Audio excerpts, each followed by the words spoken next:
Well, good day, everyone. Welcome inside the Ark, where through biblical discipleship, we help people of faith become aligned, renewed, and centered in the truth of God. There is no BS here in the Ark, no bogus spirituality, no bogus secularism, and no bogus spin. This changes everything. And if you've been tuning in and listening to these short videos, I've been talking about purpose, and I've been kind of sharing some nuggets with you relative to a course that I've been working on about purpose. And a lot of us have been chasing freedom. A lot of people believe that freedom is tied to our purpose as individuals. And I'll talk a little bit more about on the last video, I talked about the objective purpose, and now I'll get into a little later on about the individual purpose, because there is a difference. But something came to me the other day, and I wanted to share this. I was thinking about freedom and how freedom without discipline is a recipe for regret.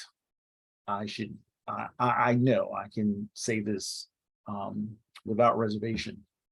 Freedom without discipline is a recipe for regret. There are a lot of people who in our culture seems to really be in the quest for finding purpose and discovering God's will and what it is, the reason that we're here. There are a lot of people that are preoccupied with wanting to break free. A lot of people want to break free. They want to break free from the stresses of life. They busy themselves with activities that will lead them to time freedom, financial freedom, and other types of freedom. And here's the reality. I was thinking about this, and we've been free. The reality is we have always been free. Our free decisions have led many of us to where we are right now. Remember, I told you the story about sitting in this conference, and this gentleman said, the results that you currently see in your life are due to the decisions that you've made up to this point. And I was like, wow, I couldn't blame anybody. Couldn't point fingers.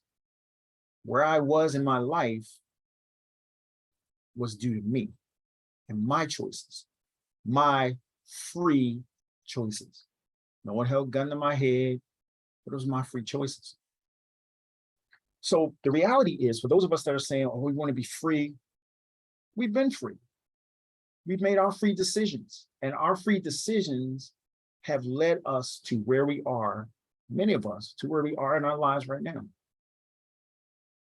Now, what's happening is the chickens are coming home to roost from those decisions.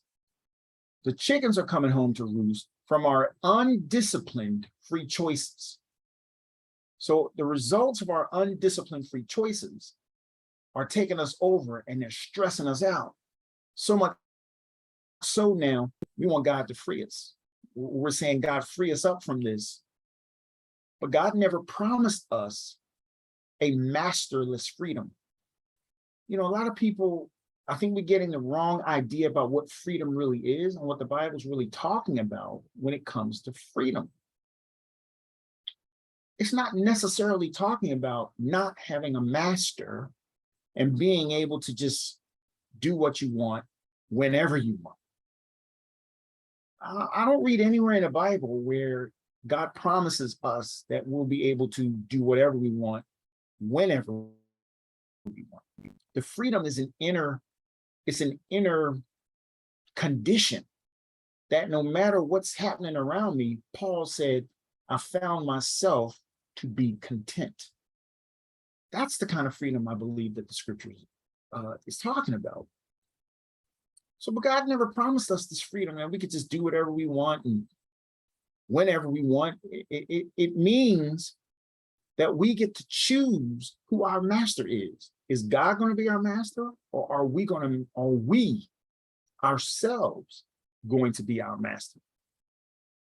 But he never promised us this masterless freedom. So there's a lot of teachers and gurus, talking about, well, you got to get free. And I believe a lot of believers and Christians today have wrongly associated freedom in God with living a certain type of lifestyle, a certain lifestyle that you can do whatever you want, whenever you want. You have the freedom to do what you please, when you please. And not that there's anything inherently wrong with that, but it seems, I think many of us have wrongly associated freedom in God and an ability to be used by God, like that'll be a problem. Having the belief is that any other lifestyle, other than one that gives me the ability to do what I want, when I want, hinders me from being used by God. So I got to get free. Not realizing that a lot of the circumstances I'm in are directly due to those free will choices I made. So a lot of people contend that without this lifestyle, being free to do what I want when I want, that we're not living consistent with being available to be used as God's vessel. That's what a lot of people are, they're selling today. Freedom. Come here, I'm gonna teach you how to do this, and I'm gonna teach you how to do that so you can be free. As if God can't use a person who has a traditional 9 to 5 type of life, as if God can't use that person. Like somehow God is limited in what he can do in and through us if we have a 9 to 5 type of life. Maybe that's where God wants to use you. Ultimately, we have to be sensitive enough to God's spirit and what it is he wants from us as individuals. And we'll talk a little bit more about that later.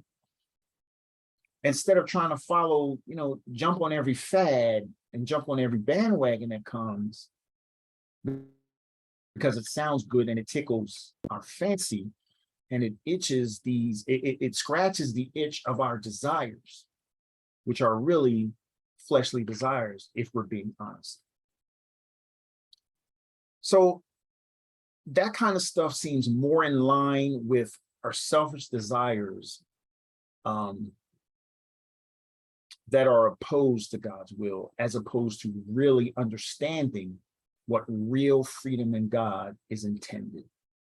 So freedom without discipline is a recipe for regret.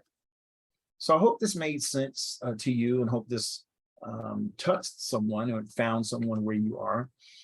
Please like and share this video. And remember, there's going to be more coming relative to the topic of purpose. And I hope you'll join me in the next video. Peace and blessings, and I'll see you next time inside the Ark.